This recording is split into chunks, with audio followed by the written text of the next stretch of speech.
In the example at the bottom of the page here, 3.2.6, we're investigating BPA exposure from cans. So we have 75 participants that ate either canned soup or fresh soup for lunch for 5 days. On the 5th day, they looked at BPA levels in their urine.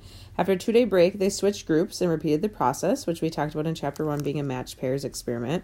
The difference in the BPA levels between the canned and fresh soup were measured for each person, and we got a 95% confidence interval for the difference in means from 19.6 to 25.5. First, we want to provide an interpretation of this interval in the context of this study. So I'm going to write it over at the side here. We would say we are 95% confident or sure, we can use that word instead, that population value we're trying to capture, which is the difference in mean BPA levels for canned versus fresh soup. And that is what we're trying to hopefully capture in this interval. So is between 19.6 and 25.5 micrograms per liter. On the next page are the other parts to this problem. So we're asked what's the margin of error for this confidence interval. So what we can look at is that the interval goes from 19.6 to 25.5. And so if we want to use that to get our margin of error, what we can do is take the total distance between the upper and lower bound of the interval and see that we have 5.9 for the entire width.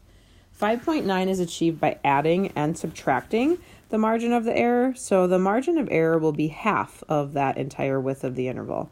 So if we take 5.9 and divide by 2, we'll get 2.95. So if we take the midpoint of that interval and add and subtract 2.95, we'll obtain that interval.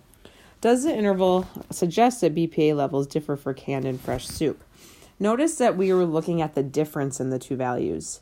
What it would mean if there was no difference between canned and fresh soup is we'd expect a difference of 0. But if we look at this interval, it does not contain 0. So 0 is not in our confidence interval. That suggests for us that there is a difference. Because if there wasn't a difference, we would expect a value of 0. There is a difference, and also the difference is positive. So we're able to get the direction here of the canned versus fresh soup.